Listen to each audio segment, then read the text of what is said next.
우리나라의 경제 발전에 커다란 족적을 남기신 한 분이 계시는데 현대그룹의 창업자이신 정주영 회장이다.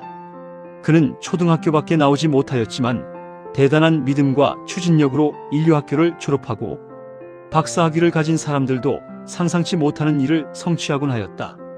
많은 지식인들이 절대 불가능하다고 생각한 일들을 많이 배우지 못한 분들이 성취한 일이 얼마나 많은지 모른다.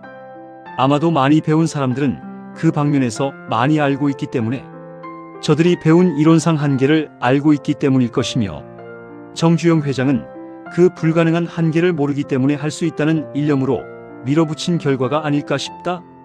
그는 그리스도를 믿는 신자는 아니었지만 사업을 믿음으로 철저히 헤쳐나가는 모습을 보면 사업에 대한 그의 믿음은 예수님께서 백부장에게 내 믿은 대로 될지어다라고 하신 말씀이 떠오른다.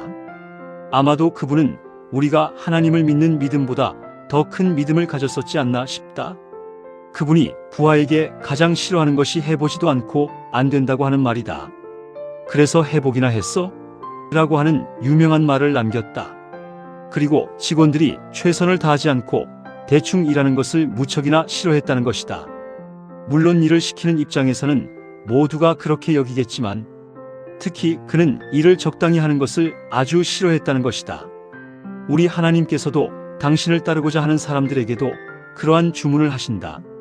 어떤 율법사가 내가 무엇을 해야 영생을 얻으리이까라고 물었을 때 내 마음을 다하고 목숨을 다하며 힘을 다하여 뜻을 다하여 주 너의 하나님을 사랑하고 또한 내 이웃을 내 몸과 같이 사랑하라라는 신명기 6장 5절의 말씀을 상기시키셨다.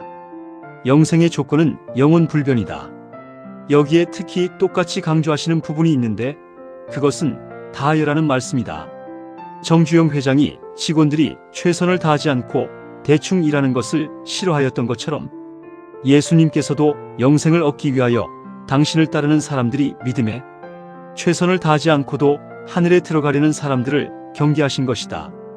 예수님께서도 제자들이 모든 것을 버리고 주를 쫓았을 때 인자가 영광의 보좌에 앉을 때 나를 좇는 너희도 12보좌에 앉을 것이라고 말씀하셨다. 아나니아와 삽비라의 경우에서도 그들 부부는 밭을 판 재물의 일부를 감추고 나머지만 바치는 바람에 하나님께 바치고도 멸망받는 사람들이 되었다. 그것은 속인 것도 있지만 하나님 말고 저들이 믿고 살만한 것을 일부 따로 남겨둔 것이다. 저들도 하나님만을 전적으로 신뢰하고 하나님을 따르고 싶었지만 그것만으로는 불안했던 것이다. 하나님 외에 다른 힘도 의지하고 싶었던 것이다. 그러나 하나님께서는 나 외에 다른 신을 내게 있게 말지니라고 하신다. 오늘날 영생을 얻겠다고 교회에 나오는 많은 사람들의 유형이 아닌가 싶다.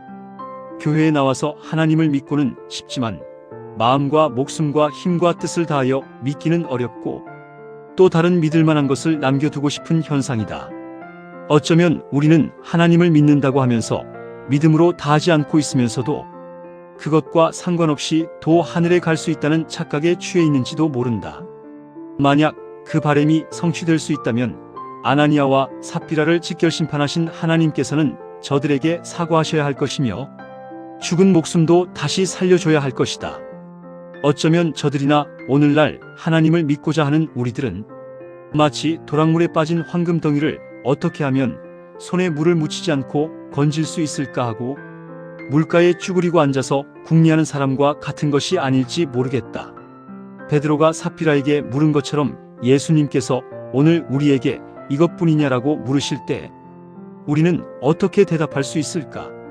주님의 다시 오심이 가까운 이때 이것은 나를 비롯한 오늘을 사는 교회와 하늘을 소망하는 백성들의 위기일 수 있다. 이때의 사실을 사도행전 5장에서는 이렇게 기록하고 있다. 아나니아라 하는 사람이 그 아내 삽비라로 더불어 소유를 팔아 그 값에서 얼마를 감춤해 그 아내도 알더라.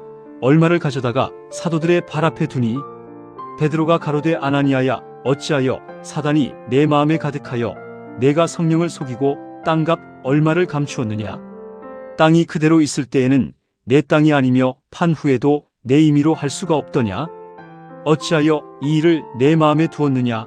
사람에게 거짓말한 것이 아니요 하나님께로다. 아나니아가 이 말을 듣고 엎드러져 혼이 떠나니 이 일을 듣는 사람이 다 크게 두려워하더라. 젊은 사람들이 일어나 시신을 싸서 메고 나가 장사하니라. 3시간쯤 지나 그 아내가 그 생긴 일을 알지 못하고 들어오니 베드로가 가로되 그 땅판 값이 이것뿐이냐 내게 말하라 하니 가로되 예 이뿐이로라.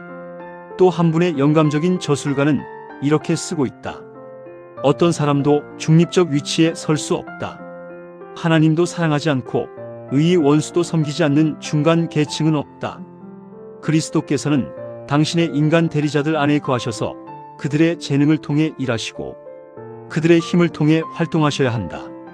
그들은 의지를 그분의 뜻에 굴복시키고 그분의 영과 더불어 활동해야 한다. 그렇게 되면 이제 사는 것은 더 이상 그들이 아니요 그들 안에 거하시는 그리스도이시다. 자신을 하나님께 온전히 바치지 않는 자는 다른 세력의 지배를 받고 완전히 상이한 성격의 제안을 하는 다른 음성을 듣게 된다.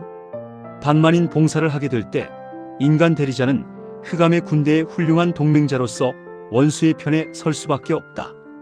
그리스도의 군사라고 주장하는 자들이 사단과 동맹하여 그의 편을 들게 되면 이것은 스스로 그리스도의 원수임을 입증하는 것이다. 그들은 신성한 책임을 저버리게 된다. 그들이 사단과 참된 군사 사이에서 사슬 노릇을 하게 됨으로써 원수는 이들 대리자들을 통하여 그리스도의 군사들의 마음을 빼앗는 활동을 계속한다.